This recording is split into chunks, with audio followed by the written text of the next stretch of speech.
भाई आपको एग्जाम में रीडिंग टाइम जो मिलता है, जो 15 मिनट जो आप कहते हो, उस 15 मिनट में मैंने बहुत बच्चों का पेपर बनते और बिगड़ते देखा है। सर ये क्या बात कह रहे हो? भाई 10 साल का एक्सपीरियंस है, कोई भी बात ऐसी नहीं होगी जो आपको परेशान करेगी, आपका कल का पेपर बनाएगी। सर क्या ऐसा पॉइंट है जो आप हमें बताने वाले हो? बहुत ध्यान से सुनना।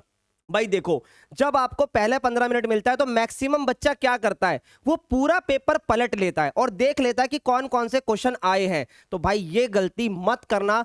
क्यों नहीं करनी है ये गलती? जब आप पूरा पेपर पलटते हो और आप एक एक क्वेश्चन को देखते हो तो उसमें होता क्या है, आपको 100% मैथ के अंदर होता है मैक्सिमम बच्चों के साथ, 2 या 3 क्वेश्चन 5-5 नंबर के या 4 नंबर के 3 नंबर के ऐसे दिख जाते हैं। या तो वो आपको कम आते हैं या तो आपको बिल्कुल नहीं आते हैं। अब इससे होता क्या है, दिमाग पर ना वही क्वेश्चन चल रहा होता है। आप करो कोई सा भी क्वेश्चन पर चलता वही है। अब मेरा इसमें मानना पता है क्या है, दिमाग को क्यों ना थोड़ा सा पागल बनाया जाए, पॉजिटिव वाइब दी जाए। जो होता है ना मिडिल क्लास के साथ कि 2500 रुपए की स्कीम पकड़ा दी और उसको खुश होने के लिए उछलने के लिए बोल दिया, लेकिन एक्चुअल उसकी लाइफ पे क्या इंपैक्ट पड़ रहा है उसको फर्क नहीं पड़ता।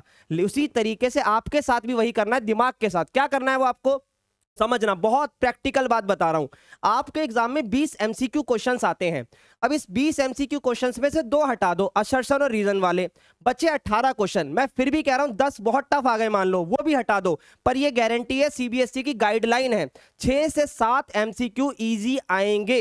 इजी का मतलब है डायरेक्ट क्वेश्चंस आएंगे। वो 6 से 7 क्वेश्चन आप 15 मिनट में सॉल्व करो। सर सॉल्व कहां करें, टीचर लिखने नहीं देती। अरे यार छोटा मोटा पेंसिल से इधर उधर लिखने के लिए कोई मना नहीं करता, क्योंकि क्वेश्चन पेपर पे हल्का फुल्का चलता है और एक हल्का सा डॉट लगा लो जो भी आपका आंसर सही आ रहा है। अब इससे होगा क्या, लेट से आपने 5 या 6 एमसीक्यू सॉल्व कर लिए, 6 कर लिए मानते हैं, तो जब आप अगले 3 घंटे में पेपर करोगे 10:30 से 1:30 बजे तक, तो आपको 80 नंबर का पेपर नहीं करना, सिर्फ और सिर्फ 74 मार्क्स का पेपर करना है। और दिमाग क्या कह रहा है, अरे यार पेपर शुरू होने से पहले ही मैंने 6 नंबर ले लिए। तो दिमाग पे एक पॉजिटिव वाइब आती है और फिर आप पेपर उसके अकॉर्डिंग करने लगते हो। अब आपके ऊपर है उसके बाद आप पेपर कैसे शुरू करना चाहते हो।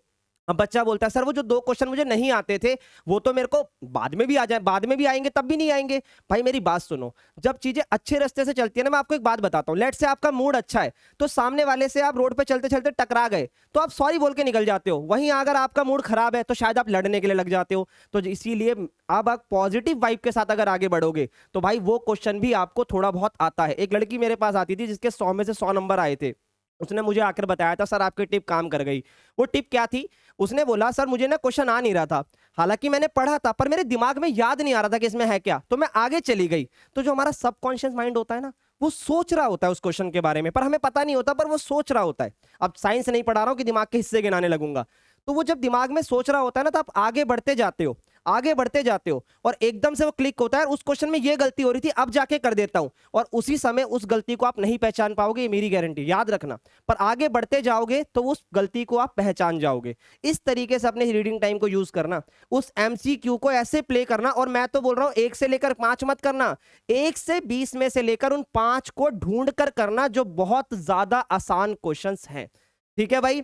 अब आप लोगों ने भी कई बार देखा होगा, उस क्वेश्चन की मैं बात बता रहा हूं कि भाई कभी कभार ऐसा होता है, मैं फ्रिज खोला और कुछ निकालने गया या अलमारी खोली कुछ ढूंढने गया, पर होता क्या है ना, मैं भूल जाता हूं। फिर एकदम से मैं बिस्तर पे आके लेटता हूं, मुझे याद आता है यार मैं ये करने गया था। तो वो दिमाग सोच रहा होता है। ऐसा ही पढ़ाई में होता है, पढ़ाई और रियल लाइफ इज नॉट अलग अलग, बस फर्क इतना है रियल लाइफ आप जी रहे हो और वहां आपको 3 घंटे में जीनी है। अब वो कैसे जीनी है वो 15 मिनट निर्धारित करेगा, और उस 15 मिनट को अगर आपने अच्छा बना लिया तो अगले 3 घंटे की जिंदगी बहुत प्यारी होगी। और ये 3 घंटे आपकी लाइफ में दोबारा नहीं आने वाले हैं।